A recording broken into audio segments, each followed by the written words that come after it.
So we're going to go ahead and get started here. This is our information night. Here's what I'm planning to do. I'm going to run through the laptop use information, and then I have some frequently asked questions that I want to run through with you.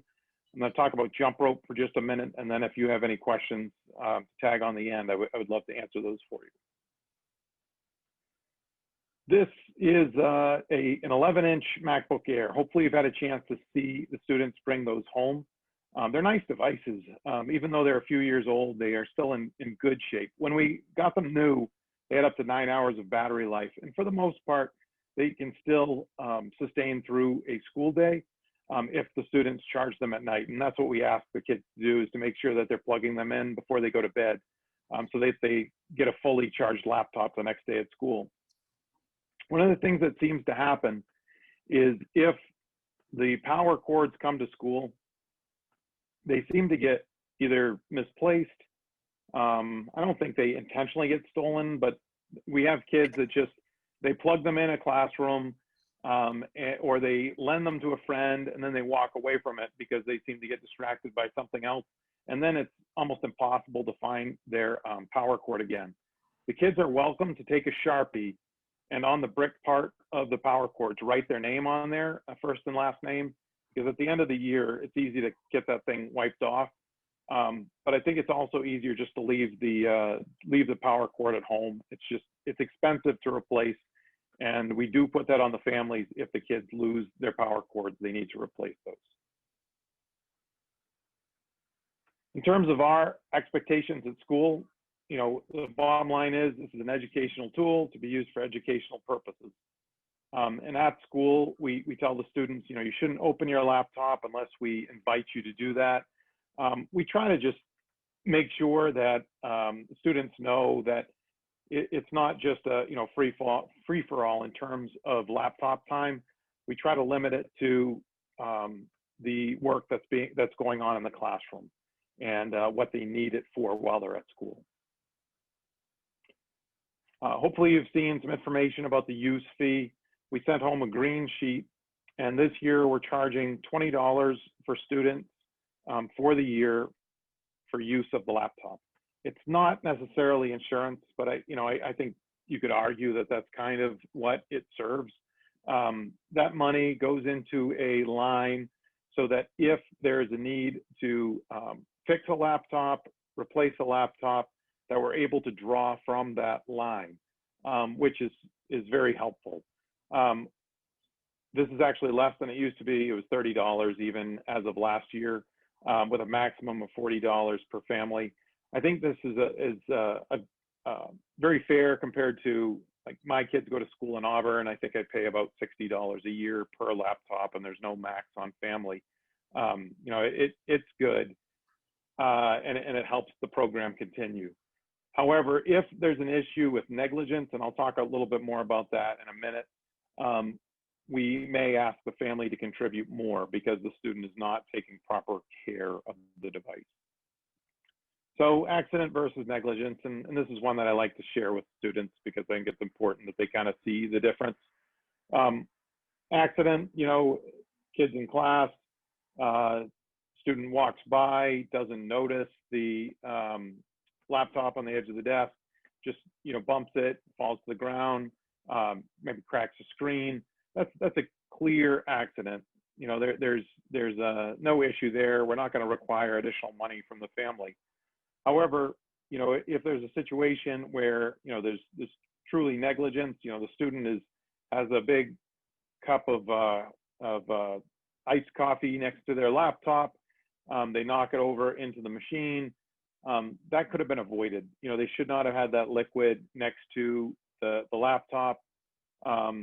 Student is using it on a surface that's not hard or solid. Dog jumps up, bounces it off of the bed or the couch, and the laptop goes flying and breaks. You know, that moves closer to negligence than an accident. Last year, I had very few laptops that we had to have this discussion about. The laptops we have right now have that nice hard plastic shell on them. We didn't used to have that on all of our devices, and that has made a real difference in the number of breaks or cracks and so forth. It really has cut down. The machines are coming back to us in good shape. As long as the students are taking good care, not leaving it in the car overnight, those are things that cause problems, especially up here in New England. So we tell students you may not use your laptop on the bus. That shouldn't come out of the bag. And we hear, well, the high school kids do. Well, please do not take your laptop out of the case on the bus. The bus has to stop quick. Laptop falls, breaks. We just don't want that happening. We encourage the kids to use it on a hard, flat surface and to avoid like using it on their bed or something like that. And then that third one, that's an issue that's kind of developed over the years as the kids have gotten so used to touch screens, whether it be on their phone or something else. Just a reminder to the kids, don't push on the screen. It doesn't respond to your fingers. Or we see kids that are kind of grabbing their devices by the screen and walking around with it. And of course, that's going to do damage too. So those are things to kind of keep in mind, important things for kids to keep in mind. I mentioned about the charger and the cable, really important. I encourage kids to leave that at home.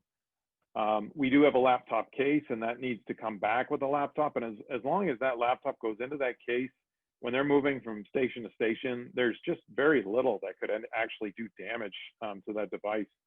They just need to remember to do that. Opening things with care and keeping food and drinks away from the MacBook. So the laptop settings, and I double checked on this today with IT. We set up our laptops so that they'll automatically shut off at 9:30 at night. And then that they won't power up again until 6:30 in the morning. And the intention of that is just knowing just how valuable that sleep is to middle school students. And, I'm on my third middle school student at home. I have 2 in high school and 1 in middle school. And I would like to believe that everything I tell them, they're going to do it. But that's not always the case. So this kind of helps, a little extra help for me as a parent. But it does mean that kids need to think about time management and making sure that their work gets done prior to that automatic shutoff. I have been told that there are some devices that were added to our network or to our profile late. And it's possible that there are a few that kind of slid through the cracks and they don't have the shutdown in place. And if that ends up happening with one of your children at home and you'd like to make sure that we correct that on their device, all you need to do is send me an email, give me a quick call, and I'll grab their device during the day and IT will take care of it later that day and we'll get it right back to the student. Certainly students have more access this year than they've had in the past. There was a decision made to give the students some administrative capabilities on their laptops this year, just knowing that we're only going to have access to those computers in the building twice a week, just like we're only going to have access to the students twice a week at this point.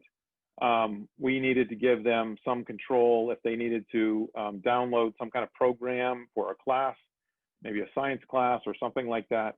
They needed to have that access. So at this point, they can download more into those machines than they have been able to in the past. There might be a certain app or a program that they need, in addition to downloading things like images or documents that they need for classes.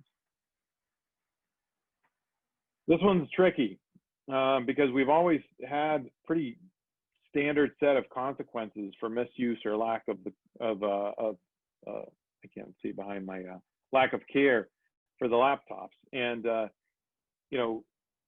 we've been able to say to students, sorry, if you are not doing what you need to do with that laptop, we may hold on to that laptop for 2 weeks. And then if you have a problem again, we may hold on to it for 4 weeks and then maybe permanent if they show over and over that they can't take care of that machine the way that they need to.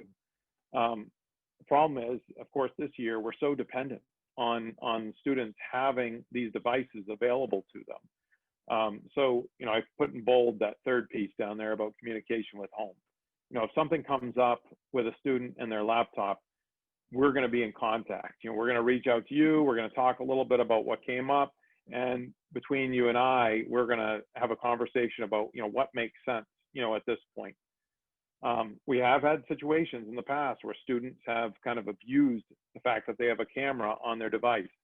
And perhaps they've used it for some kind of inappropriate pictures or something like that. And so we can close down the camera option on the computer if we need to. And if a parent says to me, hey, I need that shut off, there are some things happening, my student is making, or my child is making poor choices with this, I need your support on this, I'm going to back you up. We're going to work that out together. I want to partner with you with these devices. Now, these are tools. And unfortunately, sometimes kids at this age are not ready for this tool, and it becomes unsafe. So we need to partner. You're going to see the kids at home with them. We're going to see the kids here with them. And we just need to communicate as things come up. Internet access is going to be a really tricky one because the kids, again, need that when they're home to be able to communicate with teachers. But once again, if there's something that comes up that we need to discuss, we're going to talk about it. I put this slide in here just as a quick reminder. Common Sense Media is an excellent resource if you have things that come up for you in terms of issues or questions about how to support your child using technology at home. I think at this point we all feel like, oh, technology is old hat, but it's still, we can't just assume that the kids know what is right, know how to do the right thing. And I think Common Sense Media provides some good ideas. It's also a nice resource for kind of checking up on things too. If there's a movie, a game, or something that your kids are interested in, music that they're interested in, great resource. And for this, I use this as an idea of what kind of questions do parents have about kids bringing home school-issued laptops. So here are some of the questions that I pulled. What will the school device be used for? I think this just is the tip of the iceberg. This year we're going to use it for all sorts of things, but these are just a few of the ideas. I think one of the coolest things that I've seen it used for in recent years, we have a tech ed class for 7th graders, and in the past, tech ed has been, for me, it was industrial arts back in the day. I don't know what it was called, maybe when you were in school, but in my school it was called industrial arts. And we built stools, out of wood and nails, and I still have mine here at the house, which is pretty awesome. But it was, designing that and putting it together, it was exciting. Now we've moved to kind of a STEM approach. And last year, when we had to go full remote, I was wondering what's going to happen, what's Mr. Brandon going to do? But he had the kids using this program called SketchUp, which really is top notch. It's something that folks use in their professions, all the time. And it was really amazing what the kids were able to do. And it just touches on a different part of learning that kids maybe couldn't access in the past. And to have that available to students on their computers, I think is just phenomenal. But this is just kind of a list of some of the ways that students would use their devices. If you're not familiar with IXL, have your child show you that at some point. That's where they do their math practice. And what a step up, in terms of math homework. In the past, completing a worksheet and then submitting it the next day and not knowing, was I doing this right?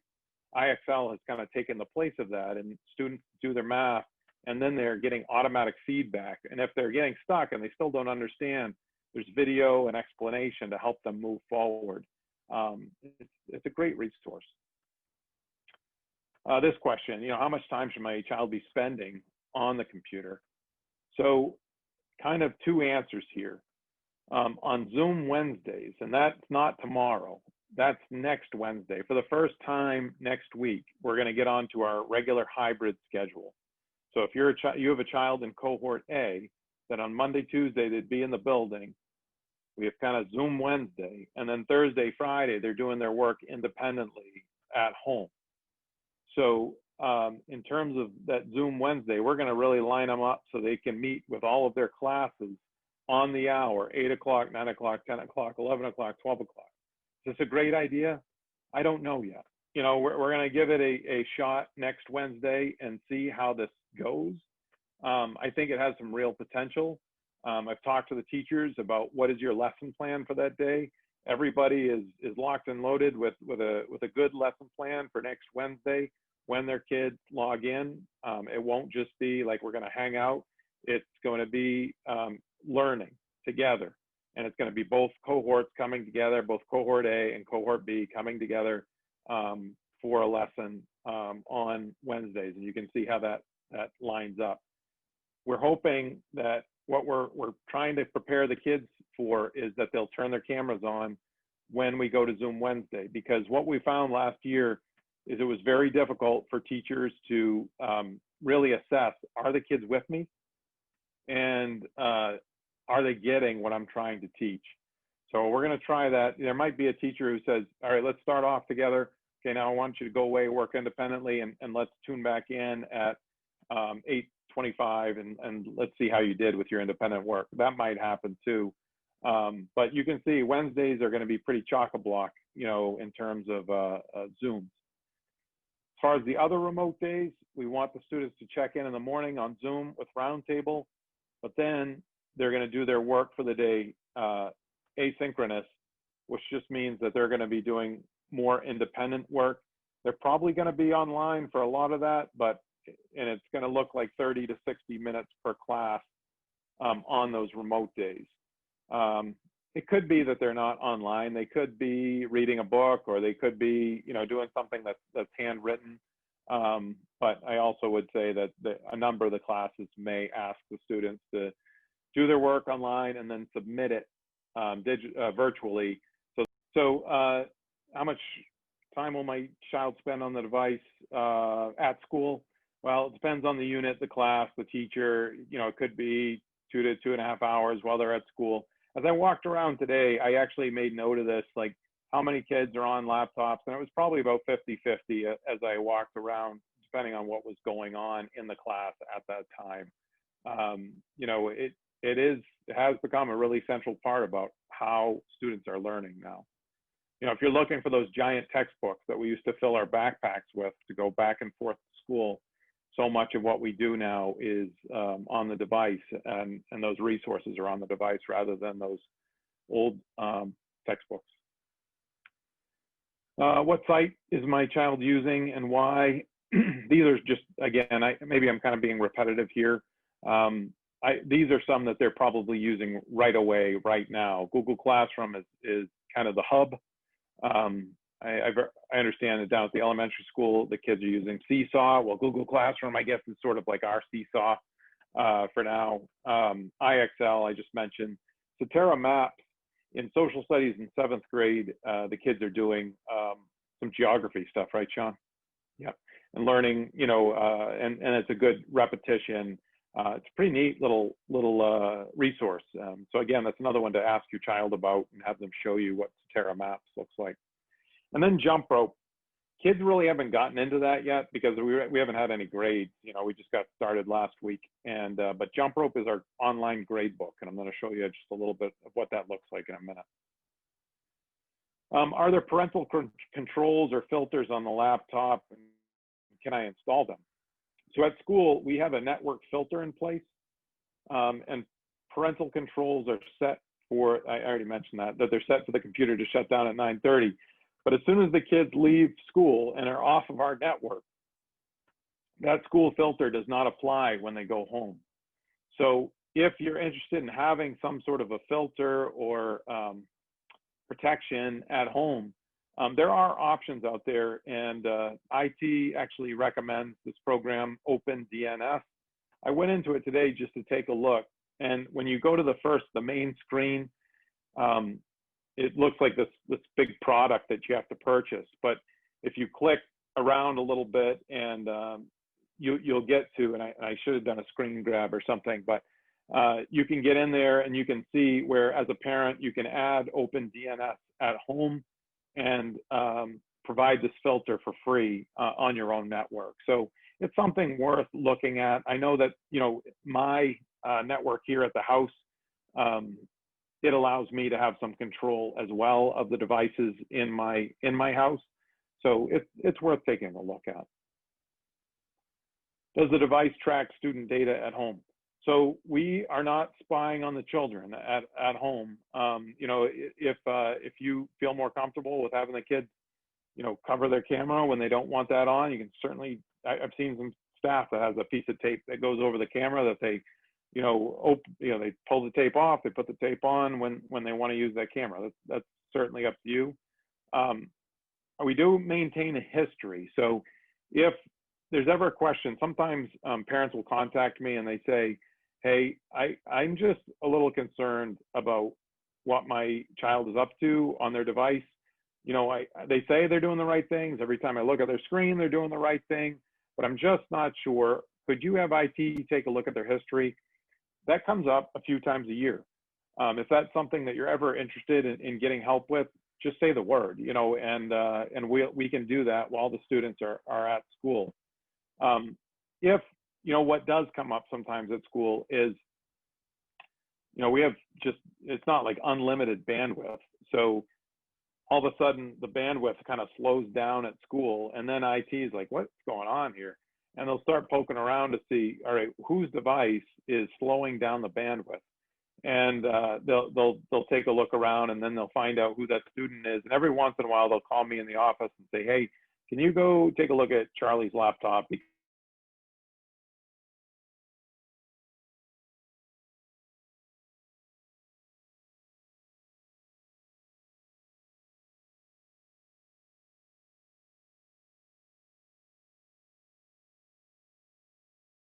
Time to time, you know, I encourage teachers to keep an eye on the screen. I'm just getting a message now that says my internet connection is unstable, so I apologize for that in advance. But I'm gonna keep moving so that we don't lose you again. Can my child download anything on the device? Like I mentioned earlier, they do have more capability now than they ever have had. But I would go back to what I said earlier. You know, this device is a school tool, so that's really what it should be used for. I also have students who email me from time to time and they say, hey, can I watch Netflix on my laptop? And I always push that back and say, talk to your parents, because, you know, I don't have a Netflix account to share with them for sure. But I would, if you choose to let your student, you know, watch Netflix on their computer when they're at home, you know, I'm going to leave that up to you folks. You know, you're going to have to make some decisions. You know, if you want to say, hey, Mr. Vincent, I was in that session and he said that is a school device for school stuff, then I will absolutely back you up on that as well. But I don't have the capability to keep, you know, checking on kids to make sure, are they using it strictly for school, or are they using it for other things too? But if you ever want me to check on it, that's definitely something we can do. My child never gets off his device, and when I ask him to, he says he's doing his homework. What can I do? Here's the important thing: your house, your rules. You know, from the very beginning, you know, as we're getting started here, this is earlier than I like to send laptops home. What I like to do is I like to have parents come in, we talk about the laptops, and then that gives you a chance to go home, talk to your child about the laptop, and then we send the laptops home. This time around, we just felt like it is imperative that we get those out so that we're ready to go, and, you know, we can do our remote learning. But I do encourage you to sit down with your child and have a conversation about what the rules are in your house about using that laptop. If there's ever a time where you need my assistance, say the word. You know, there are some recommended rules. This is some parent suggestions from the past. You know, parents suggest, hey, I tell my child the only place you're going to use that laptop is in a common area in our house, in the living room, in the kitchen. That laptop is not going to your bedroom. I think that's great advice, you know, from parents. I think it's important that we say to folks, this is our expectation. must be put away by 7:30, 8 o'clock, 9, that's up to you as a parent. What are you going to set for a schedule with your child? It's worth having that conversation now. Maybe you have a rule you can't use it when family's over. When grandma is over, grandma is the priority. Move that laptop and your homework aside because family's number one. Let's see. And then, homework or doing your remote learning, that comes before anything else that you might choose to do on the laptop. All right, I'm going to move to JumpRope now. And I don't have a lot on this, but JumpRope is our online gradebook. And it's pretty handy, and it's pretty easy to follow. So when you get into JumpRope, and don't feel like you need to scratch all this stuff down, I can share these slides that that would be easy enough to do. But when you get to the main screen of JumpRope, there's a simple kind of formula, I guess, for the student's email, and you can ask them what their email is, but it should be their graduation year, first initial, last initial at rsu16.org. So that's going to go into where it says enter their email. And then their password is their student ID number. And that might be a number that you're unfamiliar with, but your students are using that number so often now that they have it memorized. So just ask them what their student ID is. And if you're having a hard time, getting that from them, just send me a quick email and I'll send you their student ID number. So once they log in, it looks something like this. And it's pretty good. This is a screenshot from early in the year, I think last year. So at the time, this student only had records from 2 of their classes. At that time, only 2 classes had put their grades in.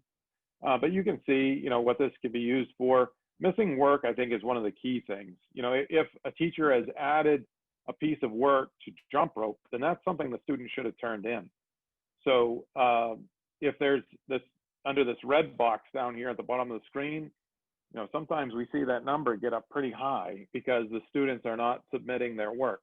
And you can click on that and you can see what work is missing and for which teachers. And, for the most part, we ask teachers to stay, they can't correct things automatically, like in that moment as they come in.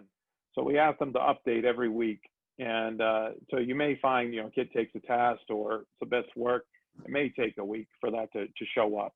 That's just part of the deal sometimes. This is, if you clicked on that green box down there at the bottom, this is what would show up next. They have their math and they have their wellness, and they can click on one of those.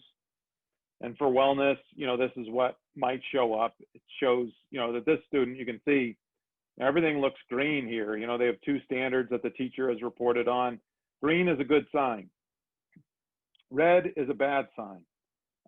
Yellow is, you better keep an eye on that. And then, blue, they're killing it. They're crushing it, and they're doing a great job. So, it's pretty easy to kind of see how they're doing.